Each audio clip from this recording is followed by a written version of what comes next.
2024 को की जाएगी। जिनको नॉमिनेशन वापस लेना है वो विड्रॉल की तिथि 1 नवंबर 2024 है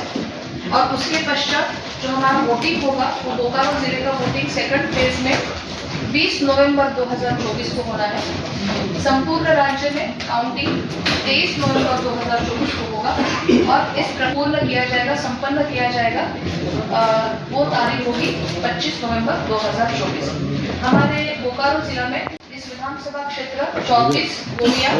जिसके ऑफिसर मोहम्मद मुमताज अंसारी जो अपर समाहर्ता है वो है, 35 बेरमो एसडीओ बेरमो श्री मुकेश मजवा, 36 बोकारो एसडीओ चास सुश्री प्रांजल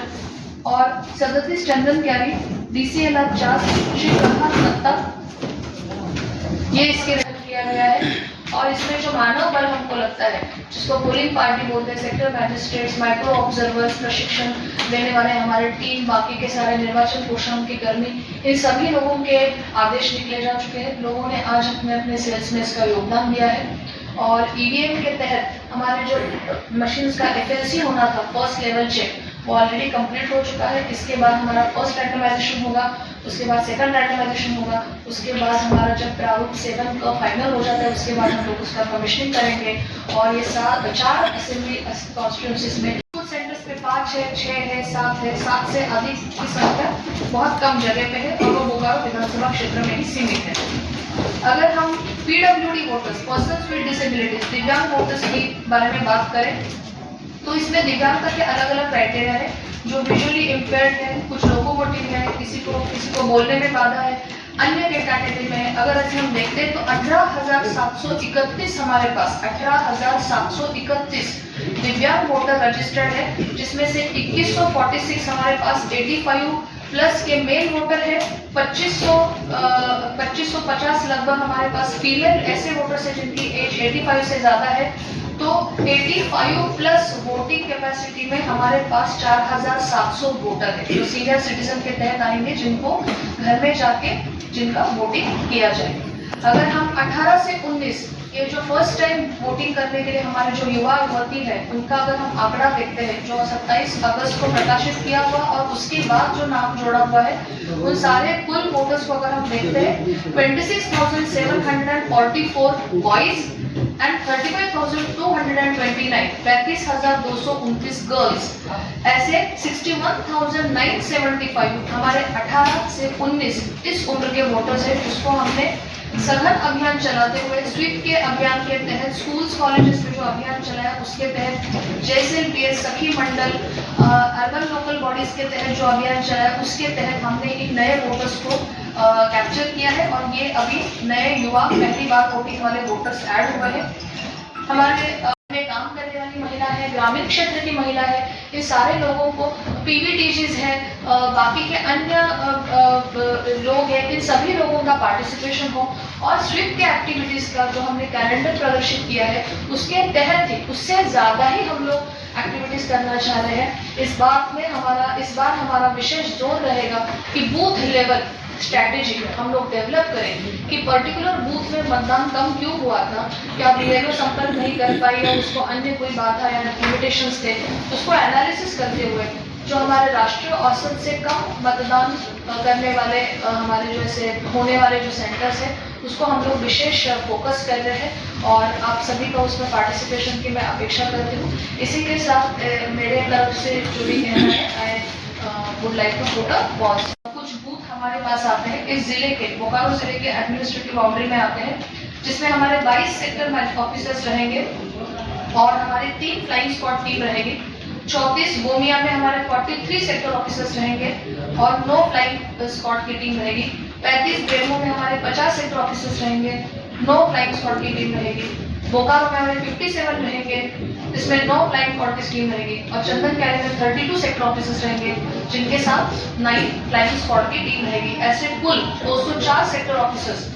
ऑफिसर्स मतलब sector magistrates and sector police magistrates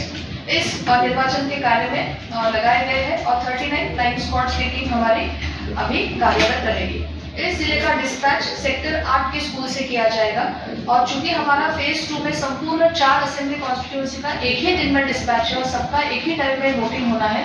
तो हमारा डिस्पैच सेक्टर 8 के स्कूल से एक ही साथ 4 असेंबली कॉन्स्टिट्यूंसी का होगा और मतदान की उसी शाम को कुछ T+1 का अराइवल के बूथ छोड़ते हुए बाकी सारे लोगों का हमारा जो रिसीविंग है वो कृषि उत्पन्न बाजार समिति APMC के ITI मोड में होगा, जहां लोकसभा में भी किया गया था। अधिसूचना जारी होने के तत्काल पश्चात यानी आज 15 अक्टूबर 2024 से आदर्श आचार संहिता लागू हो चुकी है और 24/7 हमारा कंट्रोल रूम कार्यरत रहेगा। आज से हमारे फ्लाइंग स्क्वाड की टीम कार्यरत रह चुकी है और हमारे जिला के जो इंटर डिस्ट्रिक्ट और इंटर स्टेट बाउंड्री जो चेक पोस्ट है, इसमें 2 हमारे इंटीग्रेटेड चेक पोस्ट है, वहाँ पे भी हमारे सघन वाहन चेकिंग और अन्य चीजों के चेकिंग का अभियान शुरू रहेगा। निर्वाचन के दौरान आदर्श आचार संहिता का किसी भी प्रकार का अगर उल्लंघन होता है, जिसमें माननीय चुनाव आयोग द्वारा जो 4 एम्स की बात की गई है, जिसमें कहीं पैसे बांटे जा रहे हैं, कभी कोई प्रलोभन दिए जा रहे हैं, कुछ फ्रीबीज है, कहीं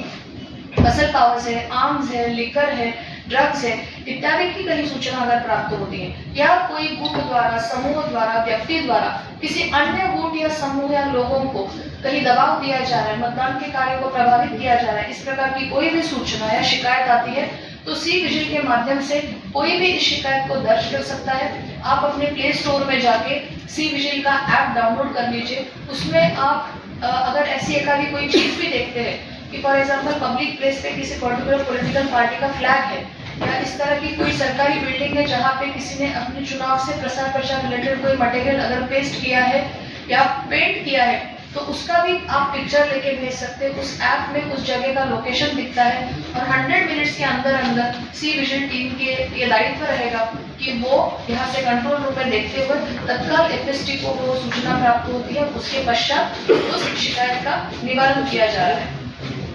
आज दिनांक 15 अक्टूबर 2024 से आदर्श आचार संहिता लागू होने के प्रभाव के बाद सरकारी संपत्ति का विरूपण यानी डिफेसमेंट ऑफ गवर्नमेंट प्रॉपर्टी का विद टुडेज इफेक्ट इसका इम्प्लीमेंटेशन हो चुका है। 24 घंटे, 48 घंटे और 72 घंटे के 3 दिन कालावधि के अंदर अंदर सभी सरकारी बिल्डिंग्स के ऊपर अगर कोई परिसंपत्ति के ऊपर कोई दीवार लेकर कोई पोस्टर, कोई कागज, कोई झंडा, कोई पार्टी का एम्ब्लेम, कोई स्लोगन, किसी भी तरह का कट आउट, होर्डिंग्स, बैनर्स, झंडे, किसी भी तरह के व्यक्ति का पिक्चर अगर इस तरह से कहीं टंगा हो, लगाया हो, पेंट किया हो, तो उसको हम लोग तत्काल हटाने का काम कर दिया जाएगा। अगर इस तरह से कोई सूचना है कि वो हटाया नहीं है या अभी भी वहाँ पे स्थित है, तो इसको आप सी विजिल के थ्रू हमें तत्काल बता सकते हैं। चुनाव के 2 फेजेस में इलेक्शन हो रहे हैं। इसमें बोकारो का फेज 2 में इलेक्शन है और हमारे जो नोटिफिकेशन है वो हम 22 अक्टूबर को जारी करेंगे। लोग अपना नॉमिनेशन फाइल करना उसी दिन से शुरू कर देते हैं। 29 अक्टूबर तक अपना नॉमिनेशन वापस लेंगे। इस नॉमिनेशन की स्क्रूटिनी 30 अक्टूबर को होगी, विड्रॉल 1 तारीख को होगा और हम सभी लोगों का वोटिंग जो है वो 20 नवंबर को होना है। 23 नवंबर को संपूर्ण राज्य में काउंटिंग होगा और 25 नवंबर तक हमको ये सारी प्रोसेस शुरू करनी है। आज के इस चुनाव के घोषणा के साथ ही मॉडल कोड ऑफ कंडक्ट यानी आदर्श आचार संहिता लागू हो चुकी है। हमारे कंट्रोल रूम फंक्शनल हो चुके हैं, फ्लाइंग स्क्वाड्स हमारे कार्यरत हो चुके हैं और हमारे 4 जो निर्वाची पदाधिकारी विधानसभा क्षेत्र के हैं उन्होंने अपने अपने विधानसभा क्षेत्र में जितने भी प्रशिक्षण, ट्रेनिंग, मैनेजमेंट इस सारे के संदर्भ में कार्रवाई शुरू कर दी है। अब सारे सेल्स का गठन हो चुका है और प्रशिक्षण के कार्यक्रम के साथ साथ बाकी जितने भी चुनाव से संबंधित कार्यक्रम होंगे, निर्वाचन आयोग से प्राप्त हमारे जितने भी आदेश होंगे, जितने हमारे गाइडलाइंस होंगे, उसका तंतोतंत्र पालन करते हुए एक पारदर्शी, transparent, peaceful, free and fair election देना ये हमारी जिम्मेदारी है और मैं चाहती हूँ सभी लोग इसमें शामिल हो। AMF के तहत सारे मतदान केंद्रों में हम लोग एश्योर्ड मिनिमम फैसिलिटीज दे रहे हैं, जिसके तहत मतदाता को वहाँ आने के पश्चात काफ़ी अच्छा महसूस हो। इसमें बैठने के आसन की व्यवस्था है, चेयर्स बीच बीच में लगाए हैं, अलग लाइन की क्यू है, महिलाओं के लिए अलग से टॉयलेट है, पर्सनल टॉयलेट है, पीने के पानी की व्यवस्था है, बिजली है। अभी आप देखिएगा 4:30 बजे से अंधेरा शुरू हो जाता है और वोटिंग 5 बजे तक है। तो ऐसे में हमारा विशेष ध्यान रहेगा कि हम लोग पर्याप्त वैकल्पिक विद्युत योजना की भी व्यवस्था करें, जिसमें हम लोग जनरेटर है या अन्य कोई इमरजेंसी लैम्प है उसको भी लगाएंगे। और सारे पहलुओं को देखते हुए, लोकसभा का अनुभव देखते हुए इस बार का प्रशिक्षण काफ़ी हैंड्स ऑन ट्रेनिंग और प्रैक्टिकल एस्पेक्ट्स को लेकर रहेगा। बहुत सारे मूवीज़, बहुत सारे प्रैक्टिकल चीज़ें हम देते हुए हमारे पोलिंग पार्टी को अच्छे से मतदान करवाने के लिए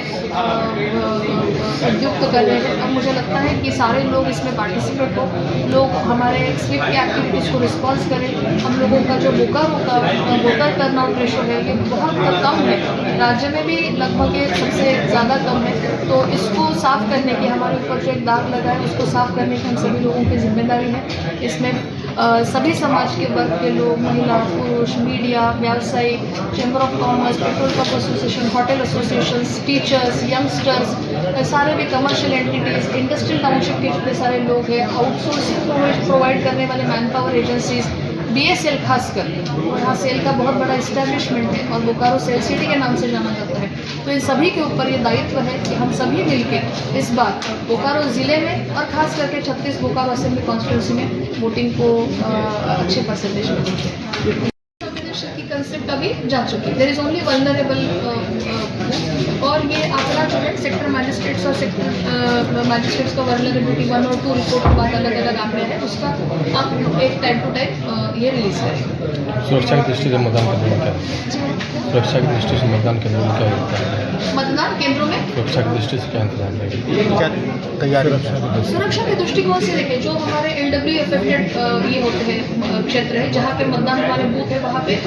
सेंट्रल आर्म पुलिस फोर्सेस का डिप्लॉयमेंट होता है। तो वो जब कंपनीज आती है तो उनका यहाँ पे स्टे भी होता है मतदान के 2-3 दिन पूर्व से, और मतदान शांतिपूर्वक कराते हुए जिला पुलिस बल के साथ दोनों मिलकर कोऑर्डिनेशन से मतदान कराते हैं। तो इस बार भी CAPF की टीम्स आएंगी, उनका भी यहाँ पे आवासन होगा, उनके आवासन के लेके हम लोगों ने काफ़ी पुख्ता इंतजाम किया हुआ है। पुलिस बल के साथ साथ होमगार्ड और अन्य बाकी जो